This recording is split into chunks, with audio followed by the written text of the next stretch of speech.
Hello learners, welcome to this course on practical machine learning using Google Colab. In this tutorial, I will be discussing about the fundamentals of convolutional neural networks. So when we talk about a neural network can be used for classification and regression problems. But the problem with the neural network is we can't preserve the spatial structure of the problem. So at the top right, what is the feature? At the center, what is the feature? What bottom left, what is the feature? So we will not be able to preserve the spatial structure because if our input data is an image, which is a two-dimensional information, we need to convert that two-dimensional information into one-dimensional information, and then it is fed as an input to the neural network. Then the neural network is going to perform the classification or regression outputs. So there the spatial structure of the problem is not considered. In order to avoid that, we make use of a convolutional neural network. So where our network preserves the spatial structure. So for example, I can see at left side what are all the important features considered for our output classification. At the center, what are all the important features considered? At the right bottom, what are all the important features considered? So everything we can know using a convolutional neural network. So important thing is the spatial structure of the problem is preserved. So the main building blocks of a convolutional neural network are, it consists of three layers: convolution layer, pooling layer, and fully connected layer. So convolution layer is used to extract the features from the image.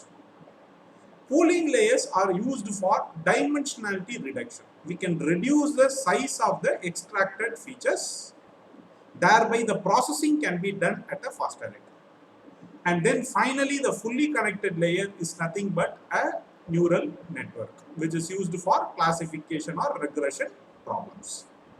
So let us look at each layer in detail. So first let us start with a convolution layer. As I said, a convolution layer is nothing but it can be used for extracting the features from the image. So it comprises of filters which extracts the features from the input image. So let us take an image. So image is made up of pixels. So I can have two types of images, a grayscale image or a color image. If it is a grayscale image, I have one matrix. Each pixel value is represented by a value between 0 to 255. If it is a color image, we have three matrices, one for red, one for green, one for blue. Again, the pixel values, color information is coded between 0 to 255. So here, for example, let us take, we have a grayscale image. So thereby the values are given here. First, initially, let us assume that we don't have the 0 pixels which is appended here. Okay, so we have values from 105, 102. It goes on and completes the image. Then we take a kernel matrix or a filter. It can be of size 3 by 3, 5 by 5, 1 by 1, 7 by 7, 11 by 11. So we can take any odd value of a kernel matrix because I should have a center pixel value. So we can take this kernel matrix. We can assign initially random values for this kernel matrix and put it on top of your input image.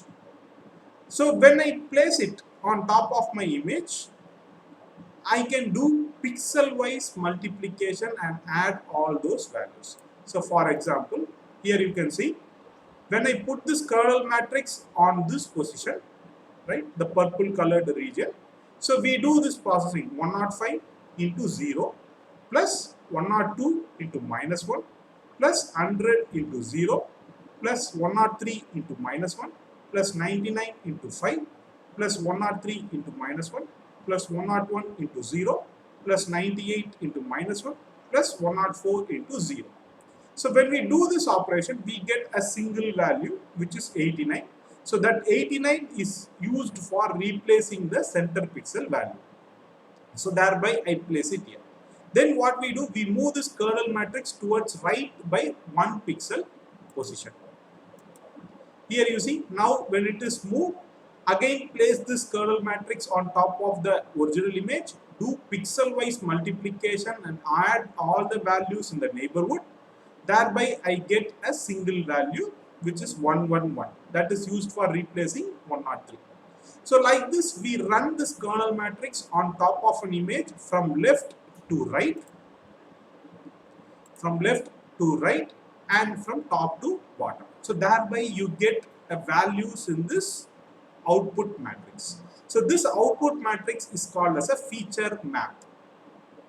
So this feature map is obtained for the kernel matrix specified here. If I change the values of this kernel matrix, then I will get a different feature map. So by changing the kernel matrix values, I can extract many such features from an input image. So like that we can collect many feature maps, and these feature maps can be used for further classification operation. So here if you see, if I don't have pixels on the top, left, right as well as bottom, right, I can't place this kernel matrix to compute the value for 105.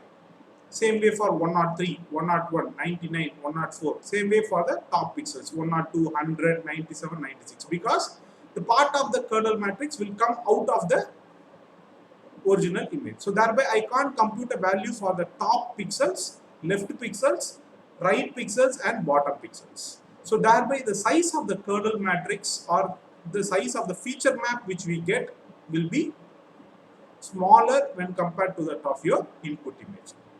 So to have my feature map to be of same size as that of my original image, if I want to extract the features from the top layer, left, bottom and right layers, then we put zeros on the top, left, right and bottom. So this technique is called as a zero padding technique. So like this, here you see, if this is the image, we essentially put a layer of zeros around the image. So 0, a pixel value of 0 represents it's a black color. So essentially we are putting a black outline on an image. So by doing so, I can compute the value for this 18, 54, 51, 239. So top layer, left, bottom as well as right layer, we can able to compute. Thereby the output feature map can be of same size as that of my original image. So this technique is called as a zero padding technique.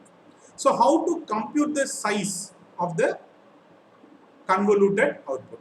So for example, let us take an image of 32 by 32 with 3 channels, red, green and blue. I apply 10 filters, 10 kernel matrices of size 5 by 5 into 3. Again, 5 by 5 is the size of the kernel matrix, and we have 3 such matrix, one for red, one for green and one for blue. That is why it is 5 by 5 into 3. When I do the convolution operation, I get a size of about 28 by 28, and since I have 10 filters, I will get 10 feature maps. So that is the depth of this convoluted output. So here if you see, the size of the matrix or the output gets reduced when compared to your input image. Initially it is 32 by 32, but after convolution the size of the feature map is only 28 by 28. So how to compute this? We have a formula which is floor of W minus F plus 2P divided by S plus 1, where W is the size of the original image, F is the filter size, and P stands for whether we apply padding or not, and S stands for stride value. So stride value is nothing but, here you see the kernel matrix moves 1 pixel towards right, from top left to right and from top to bottom. So here I have a stride value of 1. If the kernel matrix moves 2 pixel positions on an image, then we have a stride value of 2. If the kernel matrix moves 3 pixel positions, then we have a stride value of 3. So when I apply a value to this formula, so W is nothing but 32 by 32, so I can take 32, and filter size is 5 by 5, so we take 5, and let us assume that we have not applied the 0 padding. So padding is 0, so it is 2 into 0. Stride value is 1. Our kernel matrix moves on top of the image 1 pixel positions. So it is 1. When I compute this, I will get at 28. So that is why our output feature map is going to be of 28 by 28. If I add a layer of this zeros on the image, so top, right, left and bottom, we essentially put 2 rows or 2 columns extra to our image. So our padding will take a value of 2. In that case, what happens? 32 minus 5 plus 2 into 2 divided by 1 plus 1. So which is nothing but 32 minus 5 is 27. 27 plus 4, it will be 31. 31 plus 1, it will be 32. So when I apply a 0 padding technique, we can get the feature map of about 32 by 32. Thereby, I can use all the pixel values in the image for extracting the features. So here I show a original image and the convoluted image. So here you can see most of the features are being preserved in the convoluted image. Next layer is your pooling layer. So as you see in the earlier layer, one image, depending upon the number of filters used, it gets converted into the number of feature maps. For example, if I use 10 filters, I get 10 feature maps. So one image gets converted into 10 matrix. So to perform such a large number of computation on a matrix, I require a very good hardware with high computation capability. So in order to speed up the process, what we can do is we can reduce the dimension of the feature map. Whatever we get here, output feature map, that dimension can be reduced. So the dimension in the sense, the width of the matrix can be reduced, or the height of the matrix can be reduced, or the depth information of the matrix can be reduced. So the dimensionality reduction is carried out by the pooling layer.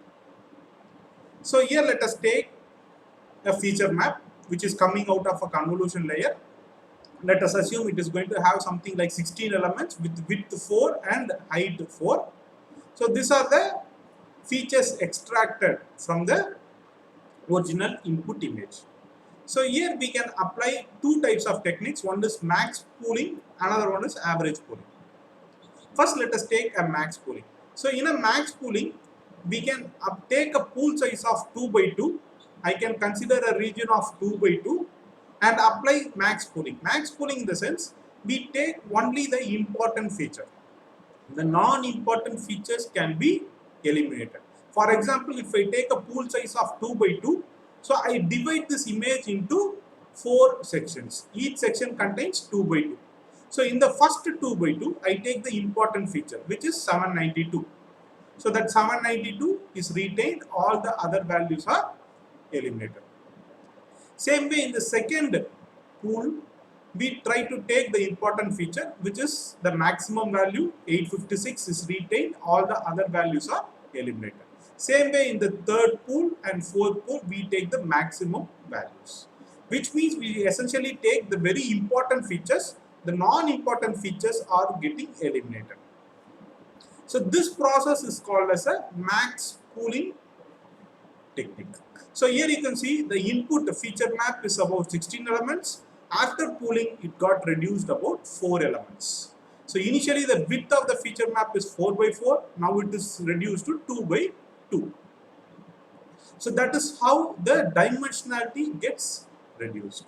So instead of taking the important feature in each pool, we can have an average value from each pool. For example, again, let us take a pool size of 2 by 2. So we divide it into 4 sections. In the first pool layer, I take the average 429 plus 505 plus 261 plus 792 divided by 4. So it comes about to be approximately 497. Same way for the second pool, we get 649. For the third pool, we get 702, and for the fourth pool, we get 743. So here I take an average value in each pool. So thereby it is called as an average pooled layer. or operation. So here also you can see the number of elements in the feature map is only 4 and the size is 2 by 2. So we are ultimately performing a dimensionality reduction. So this is done mainly to increase the speed of operation. So speed of our computation can be improved if I work on smaller matrix. So here in max pool we take a very important features from each pool, whereas in an average pooling we consider all the pixels and take an average value of it. So how to compute the size of this pooled feature? We have a formula which is floor of W minus F divided by S plus 1, where W is the size of the input feature map and F is the pool size. So here we have taken the pool size to be 2 by 2 and the stride value is how many pixels we are going to move the pool on top of the feature map. So here the stride value is 2 because we are going to move 2 pixel positions towards right. So thereby the stride value is 2. So if I plug in the values, so W is 4, F is 2, stride is 2 plus 1, I get a size of 2 by 2 as an output in the max pool region. So here I show an image. This is a convoluted image, feature extracted image. After passing it on to a max pooling layer, you can see the dimensionality reduction. Initially, the height is about 0 to 200, width is about 0 to 275. Now, after pooling, you can see it has been reduced into 0 to 100 and 0 to 125. So, of the size of the original image, it got reduced. So, still we can see a car here. After max pooling also, even though we have applied max pooling, only the important features we have taken, still the object can be recognized. So there is no harm in reducing the dimensionality of a feature map. Once this is done, once pooling is done, still we have the matrix to be in terms of a 2-dimension information. So now we need to provide this matrix into a fully connected layer. As I said, fully connected layer is nothing but a neural network. So a neural network, it consists of an input layer, hidden layers and an output layer. So the input layer depends upon the number of values in the matrix and the output layer neurons consist of the number of classes which we are going to determine. And each neuron is interconnected to the subsequent layer neuron with the help of a weights. So weights gives the importance for the corresponding input. And each neuron also has a bias term which is just an offset value required for each and every neurons. So we need to provide a 1-dimension information to the neural network. But the output from a max pooling layer is a 2-dimension. So what we do, we flatten the layer to convert the 2-dimension information into 1-dimension and provide that max pooled value as an input to the input layer. Then we assign the weights and biases in a random fashion. Then allow the input to propagate towards the subsequent layers. So we perform a mathematical operation in this convolution layer and then thereby the fully connected layer is going to make a prediction of the input data. So let us take the prediction to be y prime. We already know the ground truth value y of a input data through which we compute the loss function, predicted value minus the ground truth value. So thereby I get the loss function. Then to minimize the loss function, what we do, we start updating our parameters. So the parameters, bias terms and the weight terms are getting updated, and using chain rule property, we update the weight and biases in the subsequent layers also. So thereby the weights gets updated. Once the weights gets updated, it goes into the max pooling layer. In max pooling layer, there are no parameters to be learned, so it goes into the convolution layer. In convolution layer, initially we assigned the matrix values to be random in nature. Now we start updating the weights of the matrix. Our ultimate aim is to have a low loss. Once we obtain a low loss, we stop the iteration process. So as we talked about a neural network, there is a feed forward phase and also there is a back propagation phase. So in the back propagation phase, the parameters in the neural network and also the convolution layer gets updated. So that is how this fully connected layer it works. So now let us put all these three layers together to form a complete convolutional neural network. So let us take an image and let us apply this image with the kernel matrices. So here I have taken three matrices, so I get three feature maps.